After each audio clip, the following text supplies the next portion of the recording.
Hello, my math learners. Welcome back to my YouTube channel, Math with Atifa. My most favorite topic in mathematics is geometry. मुझे हमेशा geometry के questions करने में बहुत मजा आता है बिकॉज जिन्होंने इंजीनियरिंग करनी है उनको तो ये टॉपिक बहुत अच्छा समझना चाहिए। हमारे पास यहाँ बात होती है एंगल्स की, और इंजीनियरिंग में आप जब भी कोई बिल्डिंग या किसी भी चीज को कंस्ट्रक्ट करने की बात करते हैं तो उसमें एंगल्स बहुत जरूरी होते हैं। इन्हीं एंगल्स को लेकर आज मैंने कुछ डिफिकल्ट क्वेश्चंस को चूज किया है, बट जब आप उसको समझ लेंगे तो वो इजी हो जाएंगे। हमने ज्योमेट्री से रिलेटेड बेसिक पॉइंट्स को अपनी पिछली वीडियो में डिस्कस किया है। ज्योमेट्री की बेसिक्स है points, line segment, ray, intersecting lines, then angles, obtuse angles, acute angles, then complementary. इन सब को जानने के लिए अगर आपके जहन से ये सब निकल चुका है तो मेरी पिछली वीडियो को जो ज्योमेट्री के टॉपिक से रिलेटेड है उसको देखना ना भूलिएगा, आपको सारे पॉइंट्स वहां से क्लियर हो जाएंगे। अब हम स्टार्ट करते हैं हमारा क्वेश्चन जो कि डी सीरीज में दे हैव गिवन। उसमें हमें क्या करना है, हमारे पास पहले यहाँ पे एक लाइन है, this is a straight line and this is also a straight line. इन दो स्ट्रेट लाइंस को उन्होंने इस तरीके से किया है कि उन्होंने आपस में एक दूसरे को कट किया है। तो मैं ए बी लाइन और सी डी लाइन को कहूंगी दीज आर इंटरसेक्टिंग लाइंस। आपके पास यहाँ एरोज आ रहे हैं तो ये लाइंस हैं जिनको हम एक्सटेंड कर सकते हैं, और इस पॉइंट पे दोनों ने एक दूसरे को कट किया है, so they are intersecting lines. But ये जो लाइन आ रही है ना, it's a perpendicular on A and B. Why this is a perpendicular on A and B? ऐसी लाइन जो आपके पास 90 डिग्री बनाए is a perpendicular line, तो वो A B के ऊपर perpendicular लाइन है। अब perpendicular लाइन जब आपके पास आएगी always वो आपको 90 डिग्री का एंगल देगी। अब इस स्ट्रेट लाइन जो कि हम लाइन A B की बात कर रहे हैं उसमें एक एंगल हमारे पास 90 है, एक 48 है। हमने ये वाला एंगल जिसको आप कहेंगे E O D, ये एंगल हमने फाइंड आउट करना है। तो उन्होंने लिखा हुआ है कि आपने D O E find out करना है। आप D O E लिखे या E O D पढ़े, बात एक ही है। मेन चीज कि आपके मिडिल में जो है D O E और E O D, इन दोनों के मिडिल में आपके पास एक ही एंगल आ रहा है। Always right the angle in the middle. जब आप दो लाइंस के पॉइंट्स को लेंगे मिडिल में आपका एंगल आएगा, तो वो हमारे पास वो एंगल है। तो हमने इस एंगल को फाइंड आउट करना है।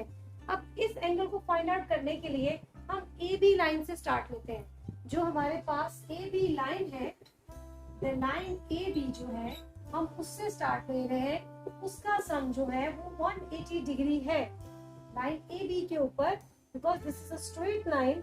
लाइन ए बी के ऊपर तीन एंगल्स हैं, उन तीनों एंगल्स का जो सम है that is always equals to 180 degree.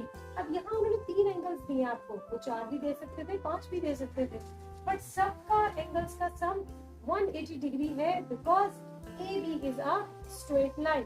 अब हम इसी को करते हैं 90 plus 48 plus D O E angle. Angle के लिए हम ओ के ऊपर एक कैप बनाएंगे, तो ये आपको शो करेगी कि ये एंगल की बात कर रहे हैं।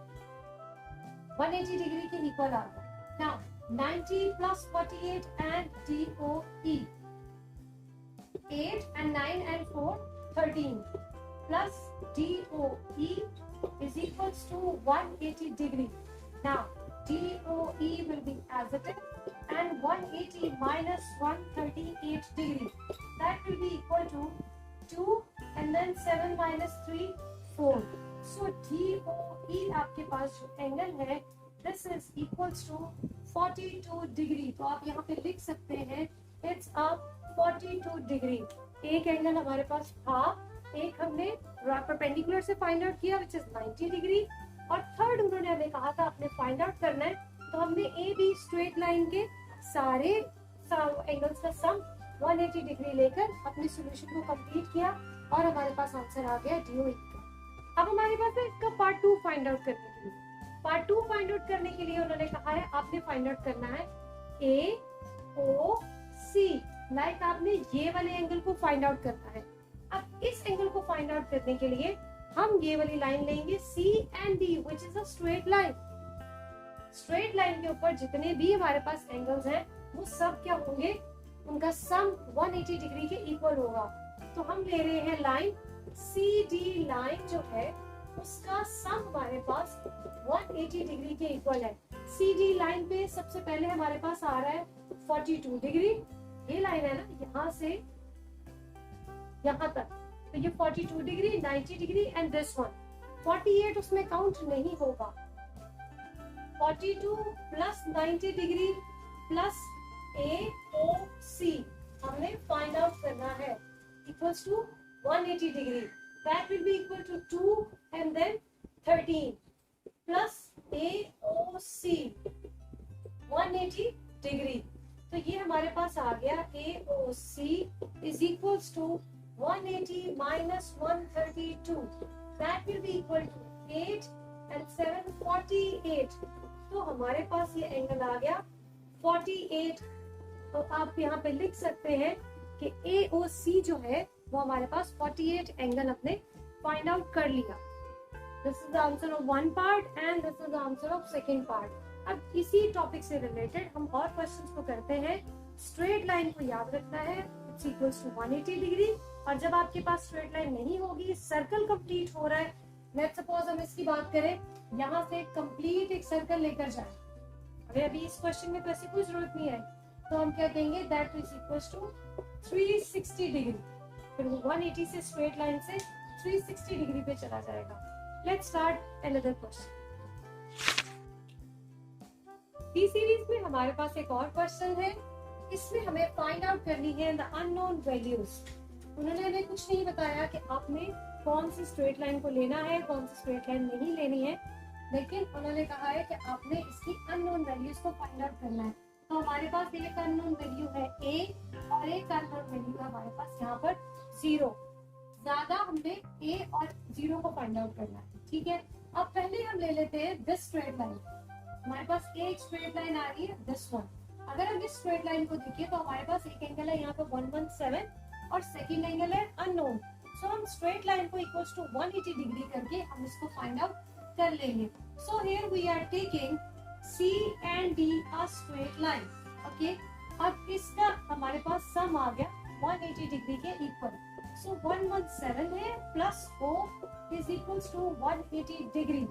हम O इधर ही रहने देंगे और हमारे पास 180 डिग्री माइनस 117 ये आप 63 डिग्री। सो O एंगल का आंसर आ गया हमारे पास 63। तो आप यहाँ पे लिख सकते हैं 63 is the answer of angle O। अब हम स्ट्रेट लाइन लेंगे A एंड B, बिकॉज अब वेरिएबल हमारे पास O नोन है, दो एंगल्स हमारे पास ऑलरेडी नोन है, दे आर गिवन, और हमने फोर्थ वन को फाइंड आउट करना है। सो हम यहाँ पर ले रहे हैं लाइन AB, उसके एंगल्स का सम हमारे पास है 180 degree. So A plus 30 plus 40 plus 63 is equals to 180 degree. Obviously हम अपने एंगल्स को ऐड ऑन करेंगे, सो ये आ जाएगा 70 प्लस 63 133। 133 के बाद हम कर रहे हैं 180 minus 133, that will be equal to 47। So हमारे पास ए एंगल आ गया 47। अब 47 is the answer of this one, this angle, और 63 आपके पास है ओ एंगल का आंसर। अब यहाँ पर आपको इस लाइन में दो एंगल्स गिवन थे, उसका सम भी 180 डिग्री था। यहाँ पे चार एंगल्स उन्होंने दिए, उनका सम भी 180 डिग्री ही है, बिकॉज इन एंगल्स से फर्क नहीं पड़ता है। बात यह है कि स्ट्रेट लाइन हमारे पास जो है उसमें जितने भी एंगल्स हैं वो सब किसके इक्वल है, 180 degree. I hope you understand this very well. फिर भी कोई प्रॉब्लम हो, कोई ऐसा पॉइंट है जो आपको क्लियर नहीं हो, मुझे कमेंट करके आप बता सकते हैं। I will try to explain it again. Secondly, आपके पास कोई ऐसा क्वेश्चन है डी सीरीज में इस टॉपिक से रिलेटेड, तो आप मुझे बता सकते हैं कि हमें इस टॉपिक में यहाँ पर इशू है, तो आपको वो क्वेश्चन मैं दोबारा से एक्सप्लेन करूंगी जो भी उसमें आपकी प्रॉब्लम रहेगी। Till the next video, thank you.